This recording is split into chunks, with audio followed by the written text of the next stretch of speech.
Yeah, I also thought it was interesting. Just one tidbit on the DAZN telecast, and maybe just because we, maybe focus a little bit on everything, but they were like, oh, Venado Lopez comes in, as a relative unknown with 25 fights, da, da, da, et cetera, et cetera. But I'm like, we've seen countless Venado fights on Top Rank, and to their credit, they've put him on undercards, and even the earlier fights, I had seen enough of Venado Lopez to put money on him. I parlayed him with Ebony Bridges, and got she made some money. A nice little chunk of change. I mean,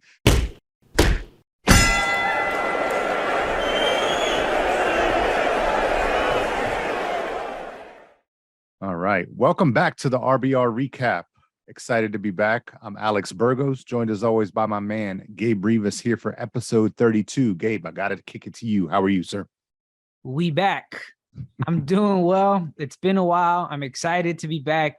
It's a rainy day in Los Angeles, but I like that kind of weather, so it's good. I hear you, man. We're heading into the dead of winter here in Maryland. It's starting to get cold, so beanies and big jackets and all that stuff.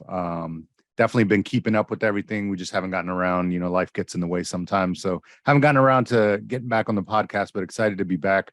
We had a lot of good action this past weekend, so let's jump right into it.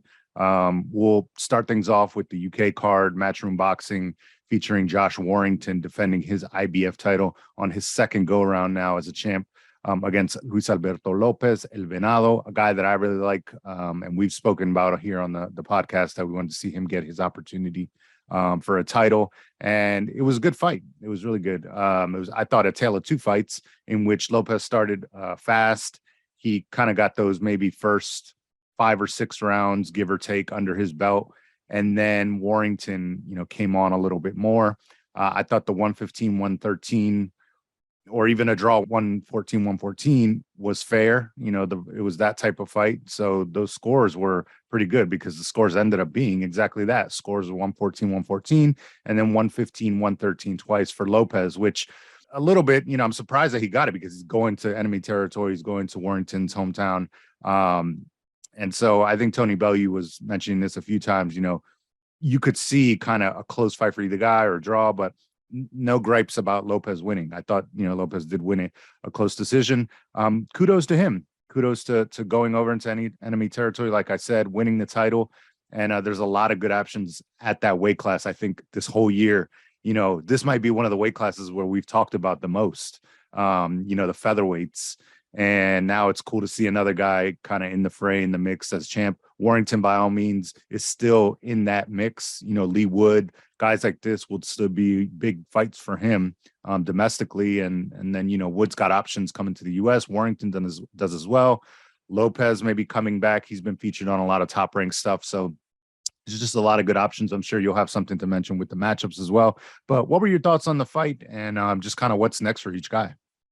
It was a close fight between Lopez and Warrington. As you mentioned, Lopez had an early start. Warrington did a lot better in the later rounds, uphill battle because he's fighting in enemy territory. But what better way to win a world title than by going across the pond to enemy territory with all the odds stacked up against you, another promoter, all that, and you still win a close decision. I mean, it's preferable to win by knockout, but he won a close decision win, took back the title back to Mexicali, Mexico, which is where he's from. I think one issue that stood out is the headbutts from Warrington because we saw the same thing happen against Mauricio Lara, but the right man won. And I think that was the consensus on social media and the boxing world that it was going to be tough for him to get the decision, but he got it and the right man won. And it's not always the case that the judges screwed things up. With Venado Lopez, he's the latest world champion to come out of Mexico that has now 157 world champions. Also at featherweight, there are 4 world champions: Emmanuel Navarrete, Luis Alberto Lopez, Leo Santa Cruz, and Ray Vargas. All of them are from Mexico. So Mexico now dominates 126 pounds. In terms of current champions for Mexico, there are about 8. So that also includes Juan Francisco Estrada, Canelo Alvarez, of course, and Julio Cesar Martinez, and Daniel Valladares, who's the minimum weight champion. So for Mexican fans, great night. They got a new world champion, 157 in total. They dominate the featherweight rankings. Like you've mentioned, it's a fun division that we talked about a lot, but Also because there tends to be a lot of Mexicans there and a lot of Mexicans with very fan-friendly styles. I'm talking Eric Morales in his time there, Marco Antonio Barrera, Juan Manuel Marquez. Now we have Venado Lopez, Emmanuel Navarrete. We have Mauricio Lara, who's not a world champion yet. I mean, it's such a fun division, and it just got a little bit more interesting with a new Mexican world champion.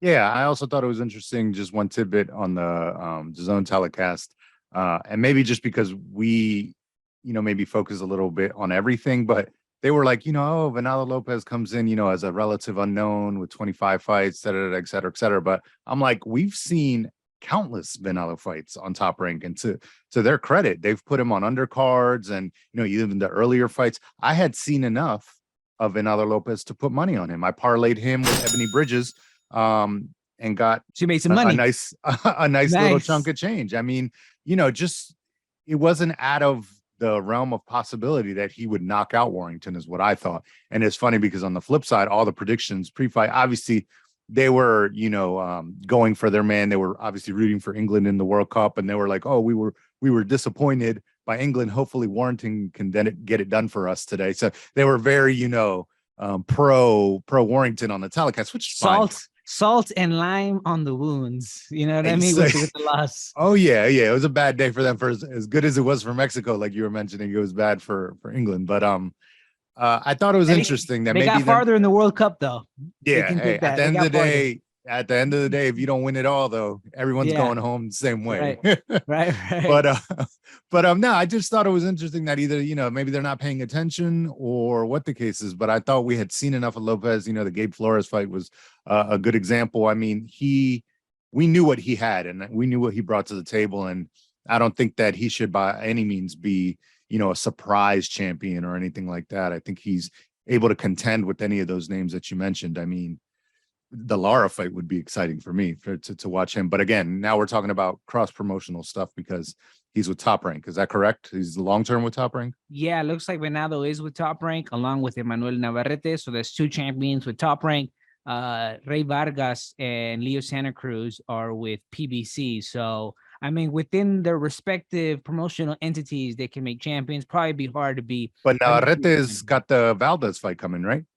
That's what, yeah, it looks like those reports are coming out that he'll be fighting Valdez. Yeah. So, options for sure, maybe the winner of that, but in and around that weight class is our point that it's exciting. And, to my point earlier, we've been talking about this, I think from the first episode of this podcast, when it was Maxayo and Gary Russell Jr. In and around that weight class is just exciting. And it's lots of fun. Yeah. But moving on, we had another great fight and fight card in Top Rank, Madison Square Garden. Teofimo Lopez, the takeover, now dubbed the take back. He was taking on late replacement Sandor Martin, who again cross promotional has been fighting on matchroom cards, and we're familiar with him in that sense. And I guess again, the commentators on this card were like, oh, they're just harping on the Mikey Garcia fight, but we've seen Sandor Martin fight other times. We've seen what he can do. And so we knew a little bit more about him coming in than just that Mikey Garcia fight, which I think Mark Kriegel had said he had touched base with Robert Garcia, Mikey's older brother and trainer. And they were just like, don't count that fight as being what Sandor Martin can do. Teofimo Lopez should be able to beat him, stop him, et cetera, et cetera. Obviously, that is not what happened last night. It was a very close fight, tough fight for Teofimo Lopez. And a lot of questions more than answers have come out of this fight. Split decision win, 2 scores for Lopez, 1 for Martin, if I remember correctly. And before heading into this weekend, I was talking about it with my friends at the gym. I said, we could have 2 upsets this weekend, one with Venado Lopez and then with Sandor Martin. With Martin, I have experience working with him because ahead of the Mikey Garcia fight, I was translating on translation duties for Matchroom, and what immediately struck out to me is how confident he was. He was extremely confident going into the Mikey Garcia fight, but also, as he mentions in the in the press conference and in interviews ahead of this fight, he's an athlete, so he's always training. He was able to get it on 3 weeks' notice because he's in good shape, and like they say, stay ready so you don't have to get ready. And I think those 2 things really helped him, and he has really good boxing skills. Now, I would have liked for him to be a little bit more aggressive. If I'm on his side, right?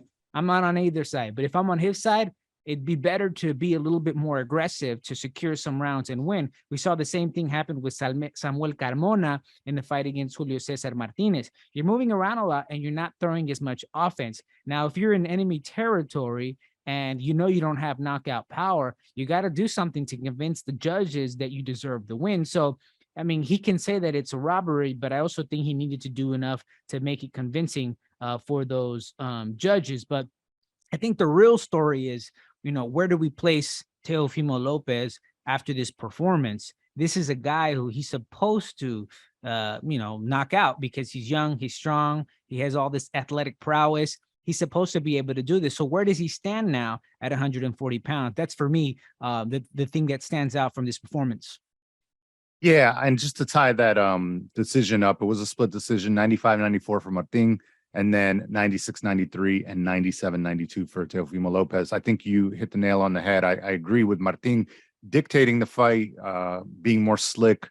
His boxing really dictated the fight. But when you make a miss, you got to make him pay more so, more often.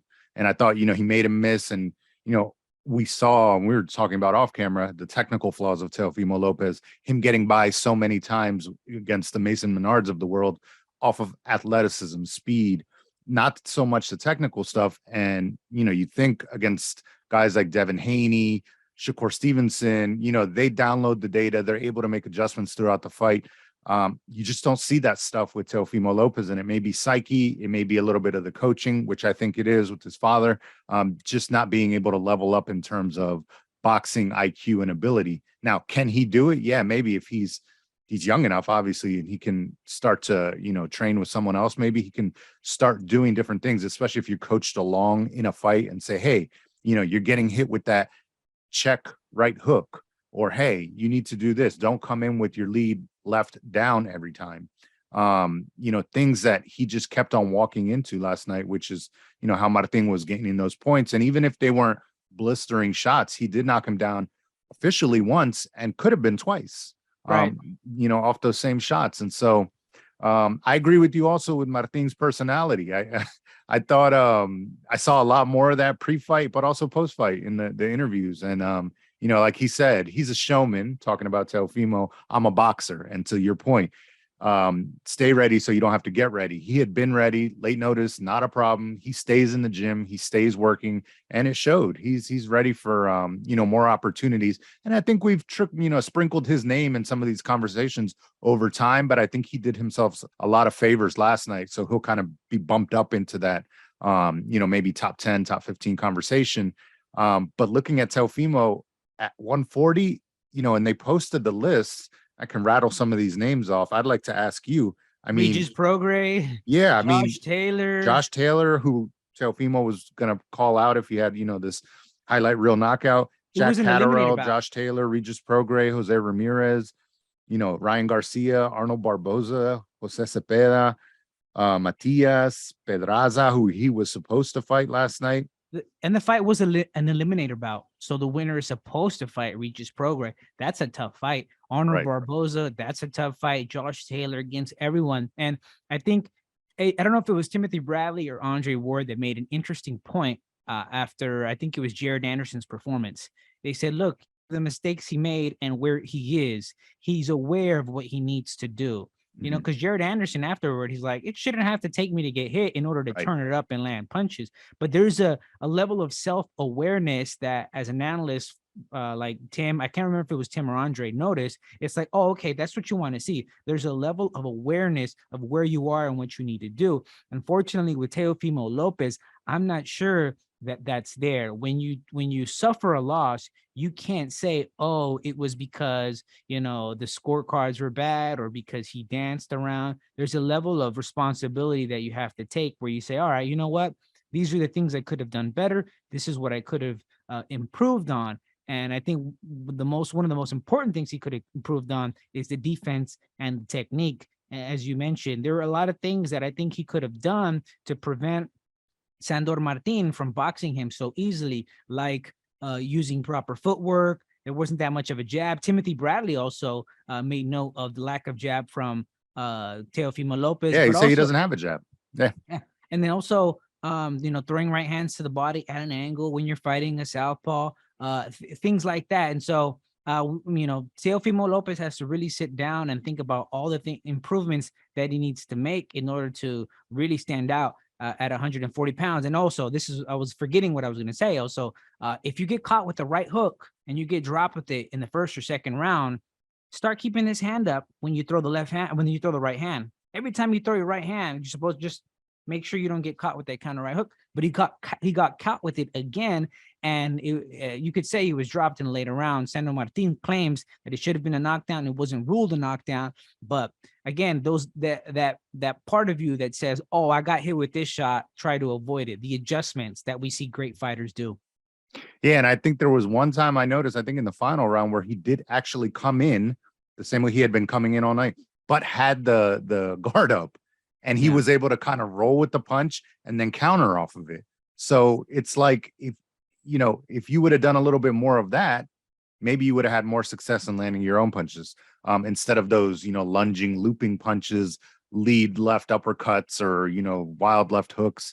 It's just, again, trying to, focus and just ride your athleticism to a championship run. It's just, eventually you're going to get to a point where you're fighting guys that are technically savvy. Their boxing ability and boxing IQ is higher. And they nullify. Yeah, they nullify. Exactly. They nullify it. And I forget who said it last night, but you pre-fight, you might have been Kriegel, but you go over the whole list: athleticism, power, speed, Lopez. He's got everything in his favor. But when you get in the ring and you're talking about executing X's and O's in boxing IQ, the things that Martin was able to do, those things can win a fight. Because the one thing that you said, he's got to be able, like Jared Anderson is doing, acknowledge that there's flaws and acknowledge things that there's things to work on. But I don't know if the team around him and the trainer and the father, I don't know if that's the way that you can get to that point with people just not keeping it real with you, or you not being on like a playing field that you're like, okay, well, let's really watch tape. Let's really see what we're doing wrong. Level of self-awareness. I hope he can get that so that we can see him progress in his career. Yeah, because there's big fights out there that I'd still like to see, in and around that weight class again, kind of like we were just talking about featherweight. I mean, very exciting young guys. And I just don't know, if right now is a good idea. Next fight, Regis Prograis. I think Sandor Martin said after the fight, lo mata. He'll kill Lopez. So Devin Haney mentioned on Twitter after, George Kambosos ruined him. Now, whether that's true, whether you agree with it or not, I think, something switched off after that fight, and we've got to see him get that back. Or maybe it doesn't even have to be the same guy, but just be able to adapt and improve, because some of these other guys, and again, Ward said something similar, as you're learning, as you're trying to figure it out right now, these other guys are moving up and making it better. Things where you're learning, they're already doing it at a very high level. So you got to play catch up. Yeah. So it remains to be seen what happens. At the end of the day, Lopez did get the victory and lines himself up for a title opportunity. So we'll see if that fight gets made next against Regis Prograis, or Prograrius, as Errol Spence would say. So lastly, we'll move on to the fight that many people, I will say, had trouble watching. I saw comments on Twitter, Instagram, where can I watch it? And I'm talking about Terence Crawford versus David Avanesyan. Avanesyan, of course, has been featured mostly lately on Matchroom Boxing cards. He had a big victory a couple years ago against Josh Kelly. Serviceable, good welterweight, in and around that weight class, 140, 147. Strong guy. Yeah. But obviously not the fight that we want to see Terence Crawford in. I think Terence Crawford beats this level of guys 10 out of 10 times every day of the week. And we've seen it throughout his career. Yes, he's going to do what he needs to do, pack the house and get the victory. And he knocked him out in the 6th round. It was a highlight reel knockout. But again, leaves a lot to be desired. And I'm a Terence Crawford guy. I love him. I think he's skill pound for pound wise, my number one. But eventually you got to start fighting the fights that match the other guys' resumes, your contemporaries. And unfortunately, that part of his career doesn't match up to some of these other guys. But skill for skill, if I had to be a fighter, if you had to give me the batch of skills that each guy has, I'd pick Terence Crawford every day of the week. Yeah. But what'd you think of the fight? I mean, what'd you think of, the fight that we got? Instead of talking Spence and Crawford, we're talking Crawford Avanesyan. Yeah. I mean, whereas there were many people who had trouble watching it, I didn't even try because there were so many fights yesterday, but I did see the highlight reel knockout. We knew what was going to happen. We knew he was going to knock him out because that's the type of opponent that Avanesyan was. Although he did have some good victories. I think he knocked out Josh Kelly. I mean, he's a strong, durable dude, but Crawford is at a different level.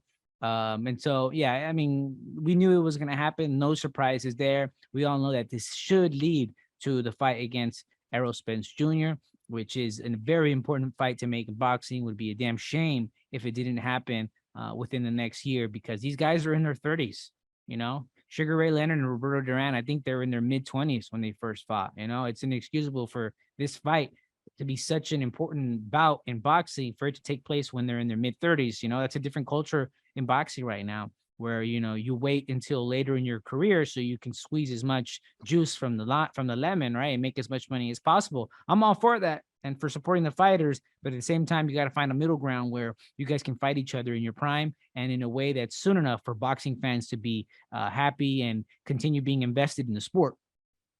Yeah, and I mean, there's also the unknown. I mean, I think Errol Spence was in another car accident, made it out unscathed, luckily, but life happens too, man. I mean, you just never know. And we're sitting waiting year after year after year. Obviously, people's lives and health are more important than just a fight. But if we're talking about things that can happen on the way to a mega fight like this, that's one of those things. And, we could have and should have gotten this fight a long time ago when we're talking about Errol Spence versus Terence Crawford, and you can beat that dead horse all day. But until it happens, until it's scheduled, then we won't talk about who would win, all that good stuff. I just want to say Terence Crawford, tremendous talent, tremendous champion, generational guy, but he needs that fight to cement his legacy and his status as one of the greatest. I mean, if For not, sure. it's just going to be one of those things where we're talking 10 years from now. What if, remember that guy? Remember him? Remember his run? But he didn't fight such and such. So we don't know. Yeah. But all in all, it was a good weekend of action. Like we said, glad to be back on the RBR recap. And we hope to be back with a year-end wrap-up, a few of our favorites here and there, and maybe sprinkle in a special guest here and there.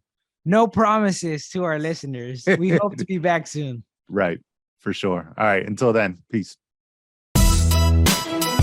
Thank you for listening to the RBR Recap. Make sure to follow us on social media at RBR Recap and visit RBRRecap.com for the latest episodes.